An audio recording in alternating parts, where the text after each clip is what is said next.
Et salut les rôlistes, c'est le Zatal.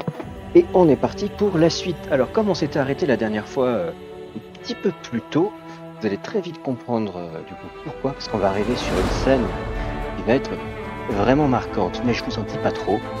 On va voir ce que ça va donner dès que le chargement voudra bien. Et d'ailleurs, je vous rappelle que nous sommes toujours en bêta, donc si jamais vous repérez quelques bugs, n'hésitez pas à me les relever en commentaire, des fois que je les ai pas vus.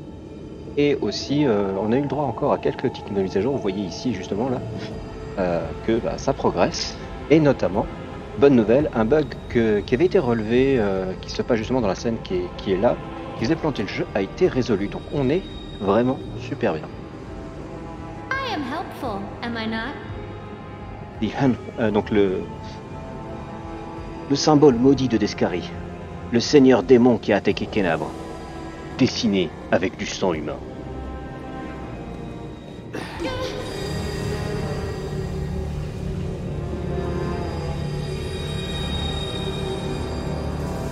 Oh, Minago est de retour.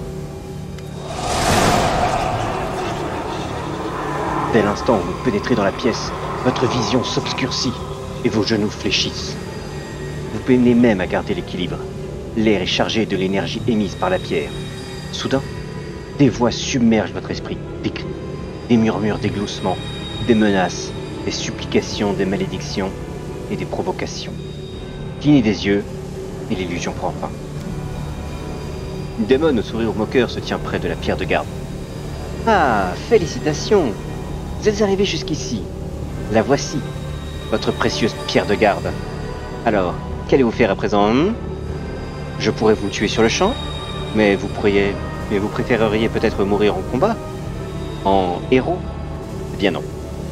Je veux vous voir périr dans le désespoir, piégés comme des rats dans les ruines de votre misérable cité, aveugles, brisés, mutilés, conscients à chaque instant de la torture qui vous est infligée. Oh, j'en tremblerais de peur, si nous y vivions pas déjà ainsi depuis des générations. Aucune âme ne saurait résister à la tentation des abysses. Elles peuvent même corrompre une pierre. Je ne plaisante pas. Affaiblie par la blessure infligée par Descari, votre précieuse pierre de garde succombera bientôt à mes charmes. Très vite, la barrière qui entoure la plaie du monde, dont de votre déesse inutile, deviendra l'arme des abysses. Encore quelques instants et... Boum. S'esclate Minago d'un rire cristallin qui résonne dans la pièce. Toutes les cités qui possèdent l'une de ces horreurs, de Kenabre à Nérosian, seront transformées en cratères fumants, et leurs habitants en boue rougeâtre que nous foulerons de nos sabots. Je vous offre donc le choix, en particulier à toi, mon trésor. La démon envoie un baiser à Stanton, puis tend sa jambe qui se termine par un sabot fendu plutôt qu'un pied. Embrassez mon joli sabot, jurez fidèle à Baphomet, et quand le monde tombera, ces ruines seront vôtres. D'accord, mais c'est génial! C'est génial! On va peut-être enfin savoir qui c'est. Quoi, vous m'avez oublié? Les mortels ont la mémoire encore plus courte que leur misérable existence. Stanton, mon cœur, veux-tu bien me présenter à tes amis comme il se doit? Non? En ce cas, je vais m'en charger.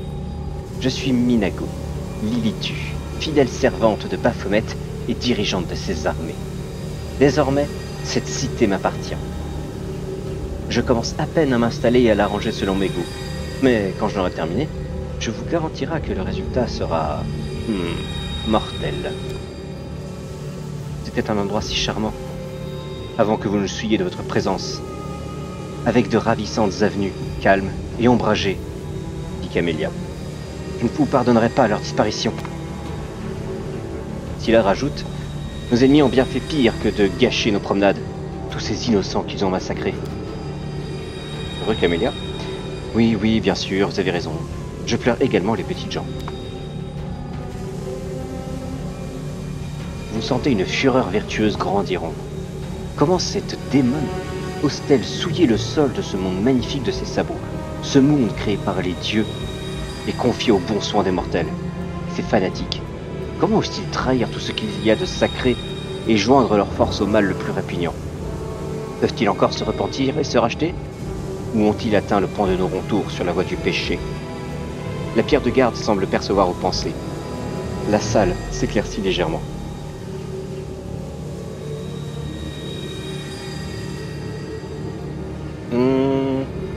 Est-ce que je laisse parler cette fureur sainte ou je contiens la rage pour le moment? Allez, on va contenir la rage pour le moment, on va se renseigner. Bonne question. Que suis-je donc en train de faire? Minole la demande en portant un doigt acéré à ses lèvres avec coquerie. Probablement ce que j'ai déjà fait à bon nombre de vos camarades. Doucement, tendrement, je la persuade d'abandonner les mortels et de se joindre à nous. Irames, de rage. Nous ne vous lancerons pas faire, démon. Cette fois, c'est la fin. Vous sentez soudainement monter une rage sauvage, et avec elle, une sensation de puissance monstrueuse, incontrôlable, destructrice, semblable à celle que vous avez éprouvée dans le dédale protecteur en affrontant Savamelek, mais plus consciente, plus entière. Maintenant, je peux en appeler à la rage du démon plutôt qu'à la rage des anges. Alors, le démon, on l'a déjà validé, les anges, techniquement, oui. Allez, on va faire les anges. Criez victoire un peu trop vite, démon. En écho, la flamme sacrée qui jaillit de votre main, la lumière inonde soudain la pièce. Vous entendez à nouveau les voix qui, cette fois plus sonores, reprennent vos mots comme un cœur angélique. Si la démone glousse, une pointe d'étonnement perce dans son rire. Au milieu des fanatiques, un homme se tourne vers elle. « Hé, la sans yeux, vous avez pas dit que le paradis nous avait rejetés et que personne ne viendra à notre aide? Ne l'écoutez pas, dis-je. Ce monstre veut nous faire perdre espoir, mais il n'y parviendra pas. » Les fanatiques se consultent du regard, hésitant. Finalement, l'homme qui a été le premier à apostropher Minago arrache le symbole impie de Baphomet qui lui orne la poitrine et le jette à terre. C'en est assez de ces saloperies. Si je tuais ce monstre, c'est seulement parce que je croyais que les croisés avaient eu leur compte, que c'était le seul moyen de protéger ma famille. Mais maintenant, je vois qu'il reste de l'espoir. Jamais je me processionnerai devant ces idoles de haine, et si je me tue, au moins je mourrai avec honneur. Et s'il la rajoute, oui, revenez à nos côtés, mes amis, courage, nous vous accueillerons à bras ouverts, le paradis ne vous a jamais abandonné, quoi que vous ait raconté cette affabulatrice.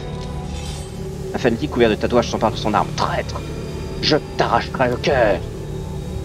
On va voir si vous êtes aussi puissant que vous le prétendez, crache une elfe au visage déformé par l'acide, en lui jetant son symbole à pied.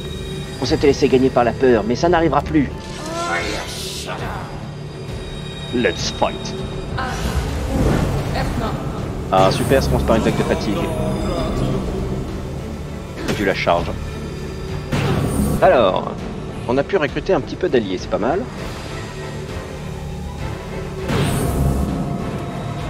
Alors, je ne peux plus charger, merci, j'apprécie, je ne peux plus m'énerver non plus. C'est super. Et ben, on va faire la version simple. Hein. Excellent. Voyons voir. On va essayer de s'approcher un peu plus de là, comme ça. Je pourrais l'attaquer elle, mais en fonction de comment se déroulera le combat, je pourrais l'amener en défense sur les côtés. Ok. Camélia, est-ce que tu peux? Oui, tu peux. Parfait, attaque. Il faut penser à toucher quand même à un moment. Elle a combien de CA? Ah oui, elle a trop de CA. 32 CA, c'est... Je vais attaquer les autres, je crois.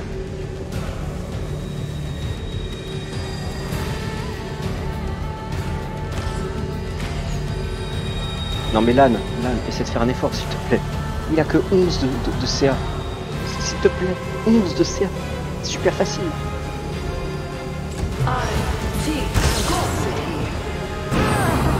Allez.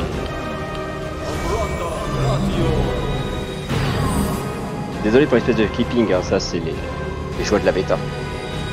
Si je décale l'écran, peut-être que... Ouais, ça calme vite fait la chose.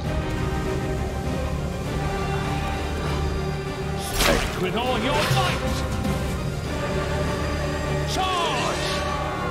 Il suffit. Je suis las de ces petits jeux. L'irritation se fait sentir dans la voix de Minago. Vous voulez savoir ce qui se passera lorsque j'en aurai terminé avec la pierre de garde? Voici une petite démonstration.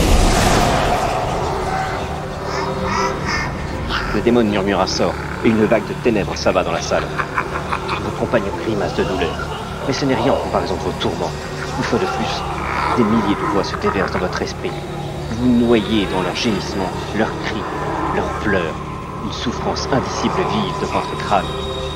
Vos sorts maléfiques n'arrêteront jamais notre armée vertueuse. Yomeda est avec nous, renchérit Scylla. Oui, c'est ça, dit Minago. Continuez à vous bercer d'illusions. Les rugissements des voix se mêlent pour former un rempart de cris insoutenables. Votre vision s'assombrit.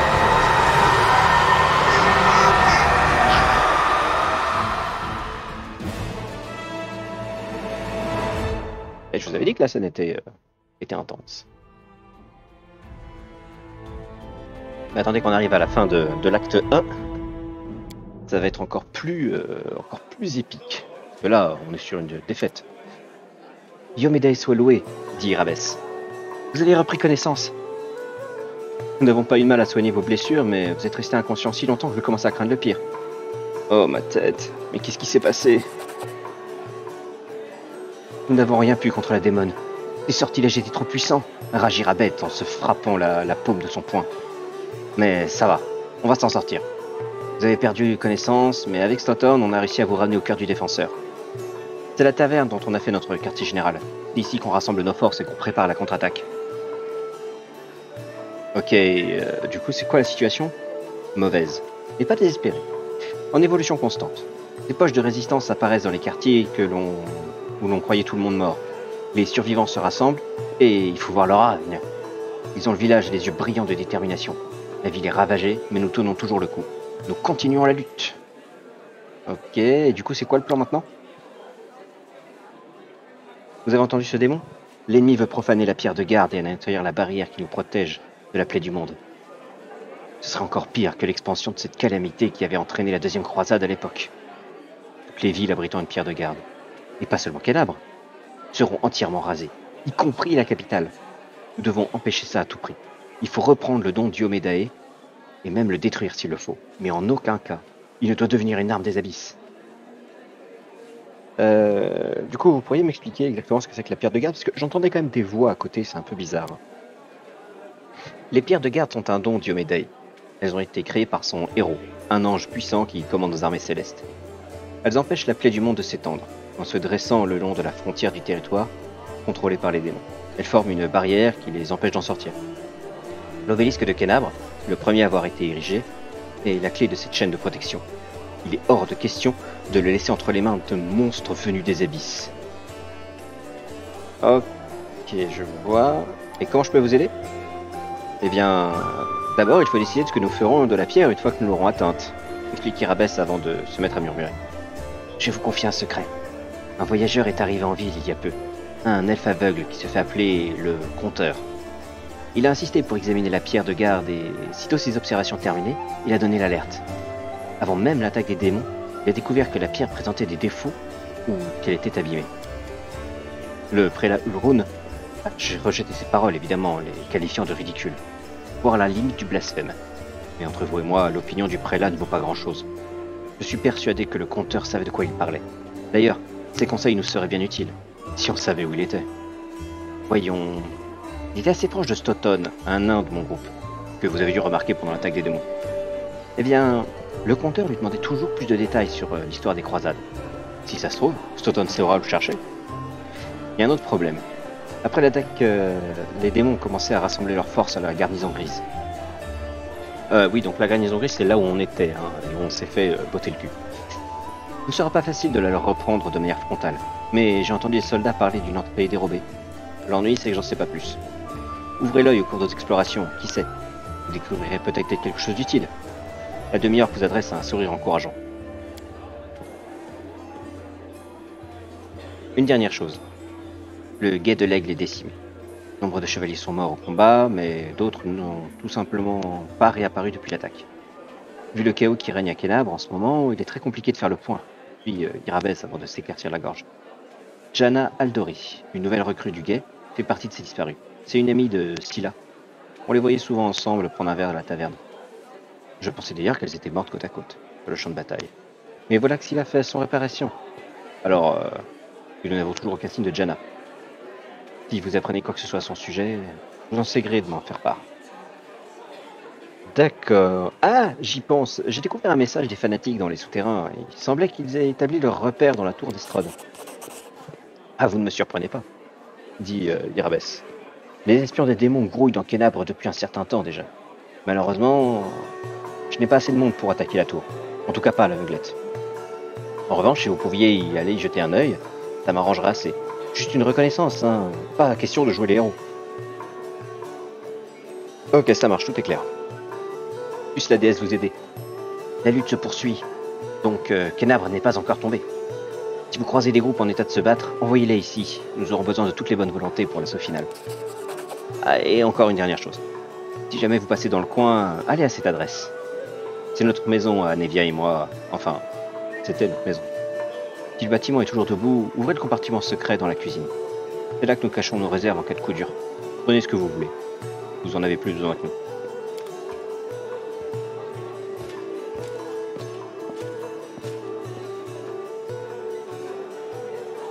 Ok. Donc, on doit retrouver Jana Aldori. On doit rassembler des troupes. On doit trouver le compteur, trouver une entrée secrète. On doit se rendre à la tour d'Estrode pour empêcher une attaque contre la taverne. Ça va bien se passer.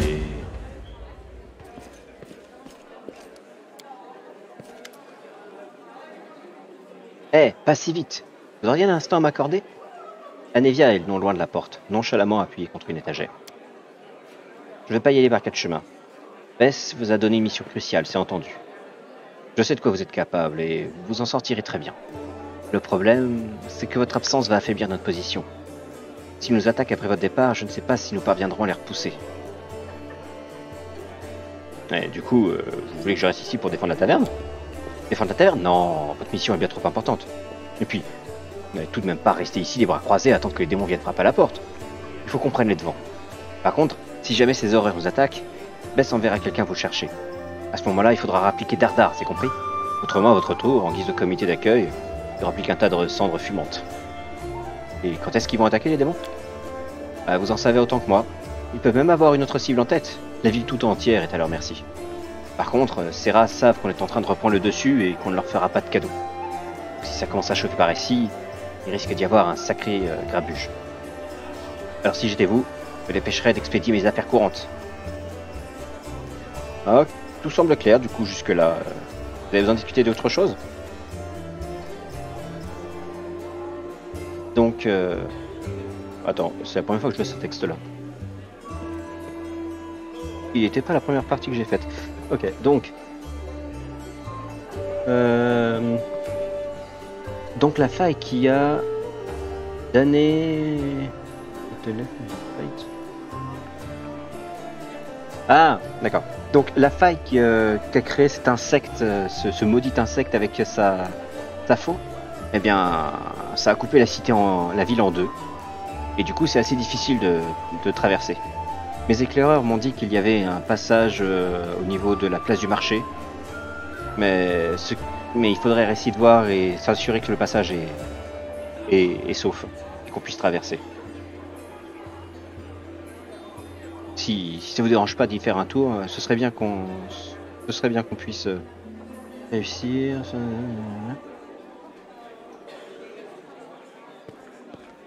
Et je pense, voilà, si jamais vous voulez y faire un tour, et je pense que vous allez y aller éventuellement, vous voulez bien regarder du côté de la place?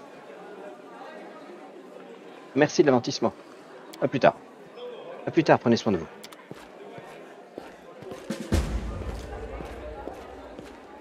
Ok.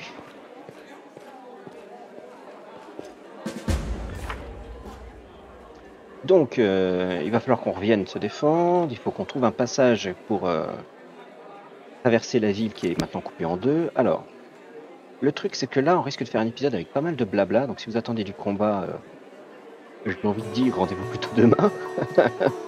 Mais, parce que là, on a énormément de PNJ à qui parler. Il va falloir faire pas mal de petites choses. Donc, c'est parti. Du lore. Commençons par Stanton Vane. Le nain vous évoque une forteresse, une citadelle qu'on aurait laissée à l'abandon. Aux murailles toujours debout, mais lézardées. Un bastion dont les frontières vides et silencieuses témoignent que toute vie a quitté les lieux. Ah, c'est vous.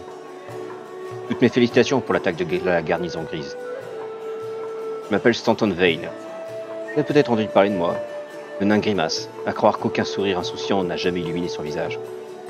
Autant jouer 4 sur table. Toutes les rumeurs à mon sujet sont vraies. Et on raconte quoi à votre propos? On dit que je suis un traître, que je vaux pas mieux qu'Harry Vorlich, et que je ne suis même pas digne de faire partie des condamnés. Que la reine Galfrey n'aurait jamais dû m'accorder son pardon, et que je ne mérite que la potence. Mais pourquoi tout le monde vous déteste tant? Vous l'ignorez vraiment? Sauton vous regarde d'un air morose avant de pousser un long soupir. Si au lieu de porter le combat chez l'ennemi, les croisés sont aujourd'hui retranchés dans les forteresses à la lisière de la plaie du monde, c'est de ma faute. Autrefois, la ville de Dresden, une véritable citadelle imprenable, nous servait d'avant-poste au cœur de la plaie. Mais voilà, ce bastion des croisés est tombé entre les mains des démons à cause de ma stupidité. Je leur ai offert Dresden sur un plateau. Je suis passé en jugement, ils voulaient m'exécuter, à raison. Mais la reine est intervenue. Elle a insisté pour qu'on me laisse la vie tour. À moi de combattre pour racheter mes fautes, a-t-elle dit. Ce que je fais depuis, au service des condamnés, depuis des décennies. Révèle le nain en haussant les épaules. Comme vous pouvez le voir, j'ai rien à racheter du tout. Ou si vous allez me cracher au visage, ça ne me surprendrait pas.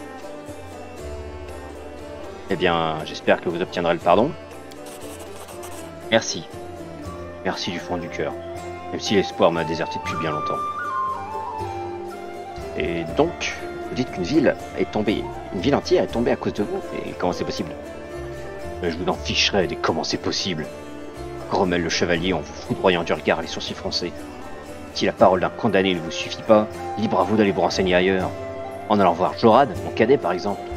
Et si après ça, vous ne voulez toujours pas y croire, eh bien, c'est pas mes oignons. Mais surtout, comptez pas sur moi pour vous raconter pour la millième fois l'histoire de ma rechute. Mais vous n'avez pas d'amis? Non. Je n'aurais jamais pu tenir aussi longtemps sans soutien. Jorad, mon petit frère, il m'aide à tenir le coup. Il m'a jamais abandonné. À part lui, tout le monde me fuit comme un pestiféré. Même les gars des condamnés me prennent en exemple pour se consoler de leur sort. Qui se disent qu'ils ont perdu leur rang, mais qu'au moins, ils valent toujours mieux que moi. De toute l'armée, il n'y a que la commandante Irabeille qui réalise que je suis un soldat, pas un simple bon à rien. Elle aurait chine jamais à m'emmener au combat. Il paraît qu'on l'a traînée dans la boue, elle aussi, à une certaine époque. Faut croire que ça lui a permis de garder une certaine ouverture d'esprit. Enfin, étonnant qu'elle soit la seule à garder son sang-froid au milieu de ce joyeux bordel. Mais avec tant d'années au service des condamnés, vous avez forcément déjà payé votre dette. C'est pas à moi d'en décider. Ma vie appartient à la reine. Le nain se tait, un instant avant d'ajouter la voix tremblante. Le pire, c'est pas les condamnés. Alors que toutes ces années passées à implorer le pardon de Torag, toutes ces fois où je l'ai prié à genoux devant son autel, si seulement le père de la création m'avait fait l'aumône d'une réponse, une seule. Pas pour me rendre ce que j'ai perdu, non. Simplement pour me dire que je suis toujours l'un de ses enfants. Pensez-vous, il s'en moque de ma vieille carcasse. Alors qu'attendre des simples mortels quand mon Dieu, en personne, me juge indigne de toute rédemption. Alors pour ceux qui ne le savent pas, Torag, c'est le dieu des nains, le dieu de la forge, et c'est aussi considéré par les nains comme étant le dieu de la création du monde, même si c'est pas tout à fait vrai selon d'autres dieux d'autres religions. Bon, changeons de sujet, Stoughton. Il faut que je m'entretienne avec l'elfe qu'on appelle le conteur. Vous savez où je peux le trouver? Le conteur? Réfléchissant en se caressant la barbe. Un type singulier, si vous voulez mon avis. Il m'a souvent tenu compagnie des heures durant à enchaîner les questions, sans me juger ni me prendre en pitié. Il m'écoutait, rien de plus. Au début, je pouvais pas le voir en peinture. Ensuite, j'ai réalisé que ses conversations me faisaient du bien. J'espère qu'il se porte bien. Il est aveugle et pas très vaillant, alors s'il se retrouve seul en ville, ben, vous voyez le tableau. Il y avait un endroit où il pourrait traîner. Allez donc faire un tour à l'Aile Noire, une bibliothèque. Je vais vous indiquer son emplacement sur votre carte. Ne me demandez pas ce qu'un elfe aveugle peut bien faire dans une bibliothèque, mais il adore l'endroit. Vous pourriez y passer des journées entières.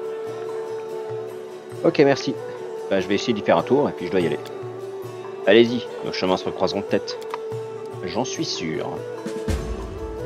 Alors, on va en profiter pour discuter avec nos amis, puisqu'on n'a pas vraiment le temps de discuter quand on était dans les souterrains. Camélia vous observe, pensive, tout en jouant avec l'amulette en os à la forme de serpent qui orne son copal. Quand elle remarque votre regard, elle vous gratifie d'un sourire froid et absent. Bonjour. Pendant un moment, la fille semble vouloir ajouter quelque chose, mais la pause se fait trop longue, et elle se referme dans un silence prudent. Parlez-moi de vous. Vous souhaitez en apprendre plus que vous savez déjà? Pourquoi? S'étonne Camélia en levant un sourcil délicat. Je parle aux esprits de ces terres tourmentées et ils me guident au combat. Je vous aiderai dans votre lutte contre les démons. Pour cela, je vous jure que vous pouvez compter sur moi. N'est-ce point suffisant? Et où est-ce que vous avez appris à vous servir d'une rapière avec un tel brio? Quel brio? On rappelle que Camélia touche rien et fait 0 dégâts. Hein. Alors le brio, on va mettre des gros guillemets. Hein. J'ai eu de bons professeurs, même si tout le mérite ne leur revient pas. J'étais une élève très rigoureuse. Camélia sumecte les lèvres. Votre amulette est plutôt singulière. Comment l'avez-vous obtenue? Ah, ce bibelot. Très aimable à vous de le remarquer, mais je vous l'assure, cette amulette n'est qu'une babiole. Une demoiselle a bien le droit de s'intéresser aux choses belles et futiles, n'est-ce pas? Quoi qu'il en soit, et même si j'apprécie ces charmantes conversations, les esprits m'appellent et je dois leur répondre. Veuillez m'excuser. Camélia s'éloigne, non sans vous surveiller du coin de l'œil. Suspect. Bonjour. L'impeccable sourire de Camélia s'évanouit si rapidement que vous vous demandez s'il n'a pas été le fruit de votre imagination. Votre diction montre que vous êtes de noble naissance. Ah. S'esclaffe Camélia de son rire mélodieux et si bien maîtrisé, non sans vous juger, les yeux plissés. Vous êtes perspicace, c'est une belle qualité. Elle cesse de rire, un silence pesant s'installe. Si mes questions vous gênent, veuillez me pardonner. Comment ai-je pu ne pas m'intéresser à une demoiselle de votre élégance et de votre beauté? Si notre discussion vous trouble, je vais cesser de vous importuner. Non. Non. Non, je vais l'envoyer chier. Pour autant, appartenir à une noble lignée ne vous donne pas le droit de mépriser votre prochain. Ah oui, vous croyez. Merci de votre honnêteté, mais ça n'engage que vous. Yes. Je vous retiens pas. Le sourire naissant sur le visage de Camélia se fige et s'estompe aussitôt. Ah, les relations, j'adore.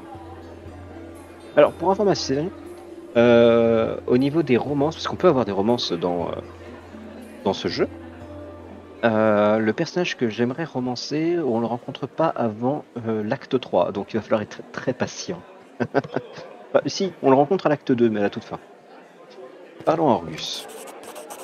Ah, tenez, voilà pour vous. 2000 pièces d'or sonnantes et trébuchantes. Empochez votre récompense et souvenez-vous qu'Orgus Guerm tient toujours parole.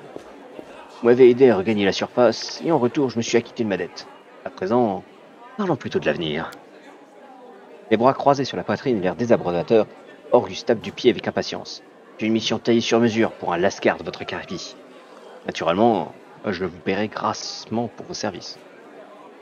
Et qu'est-ce que tu entends par un lascar de mon acabit? Ah, un aventurier prêt à vendre son âme pour un cruchon de vin avant de tomber comme une masse dans le caniveau le plus proche. Voilà ce que j'entends. À moins que vous ne vous estimiez au-dessus du lot. Vous prenez sans doute pour un chevalier errant noble de cœur, mais sans le moindre sou en poche.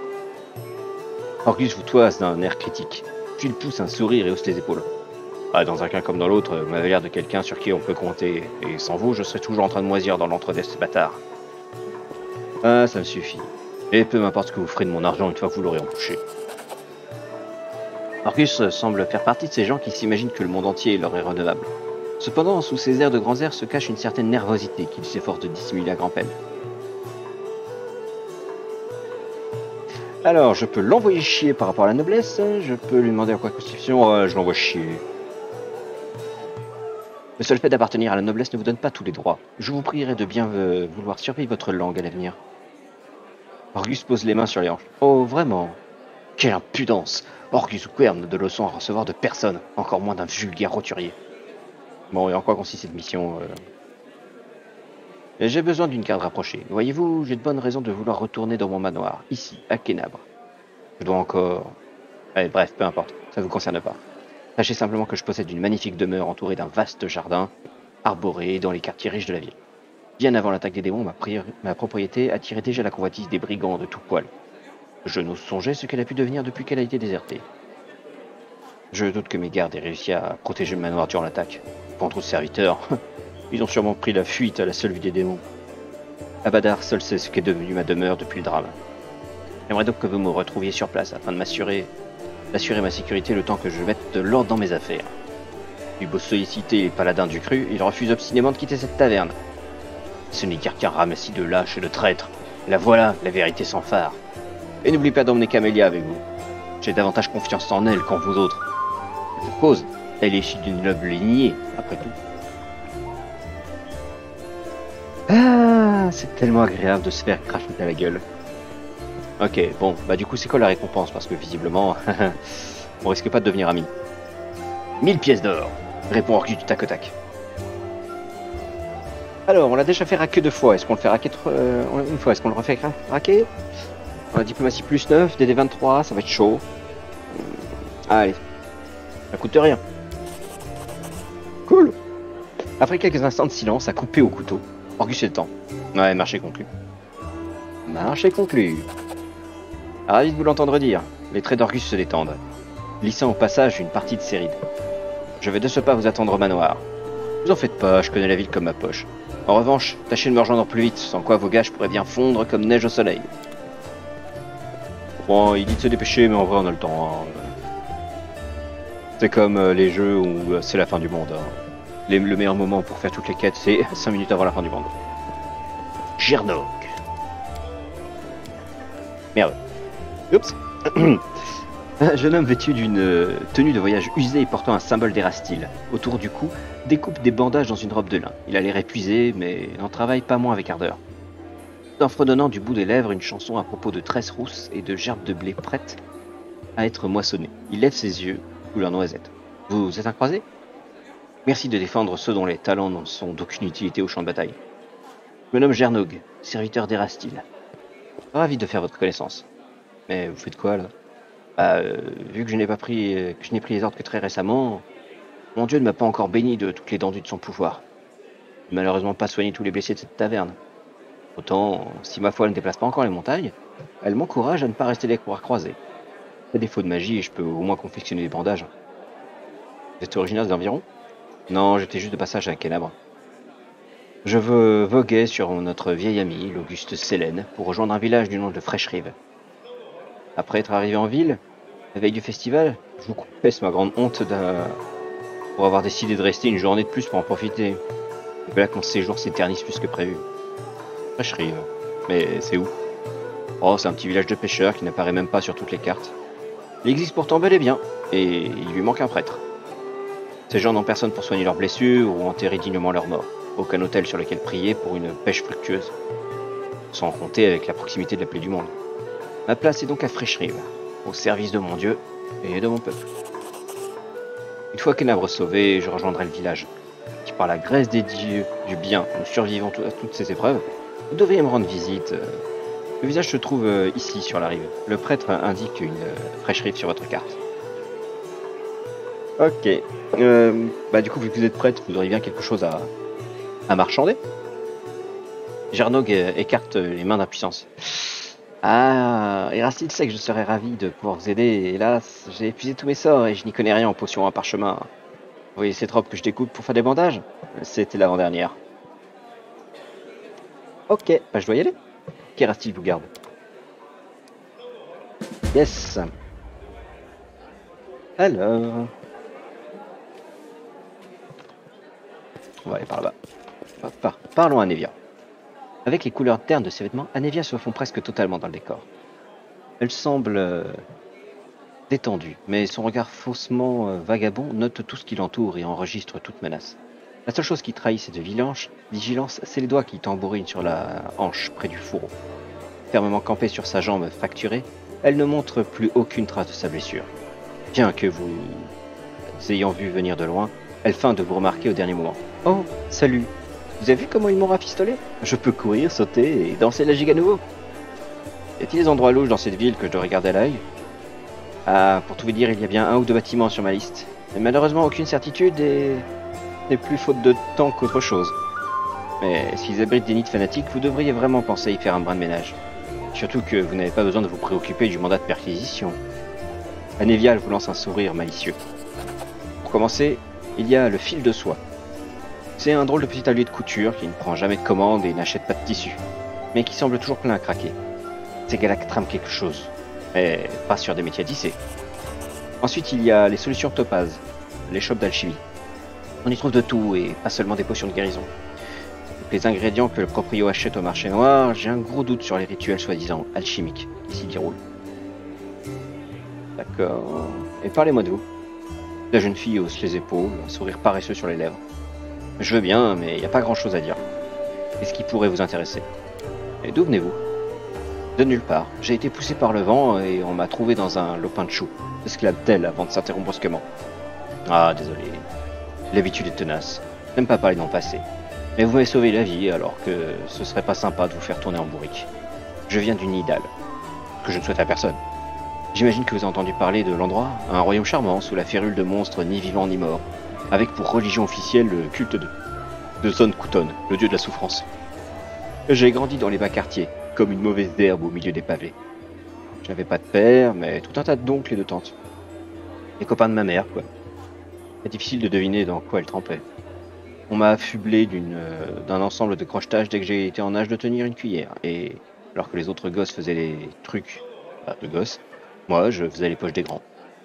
Quand j'ai eu 12 ans, les moines du voile silencieux ont fait une descente, des types affreux à la bouche cousue. À Nisrock, ils font office de garde. Ma mère m'a confié à des amis et on s'est planqué dans un temple secret de Desna. Je l'ai plus jamais revu après ça. Desna, c'est la déesse des rêves. Et de la chance. Je suis resté au temple les années suivantes en évitant de me faire remarquer. Je lavais les sols, j'allais chercher de l'eau, j'écoutais les sermons. Le plus drôle, c'est qu'au bout d'un moment, j'ai commencé à apprécier les enseignements de Desna. Et pourtant, je me suis enfui dès que j'ai eu l'âge. J'ai quitté Nidal et je suis parti le plus loin possible.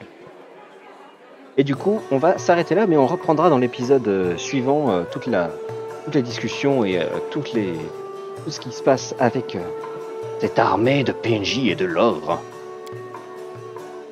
Hop, hop. Et voilà, je vous dis à la prochaine.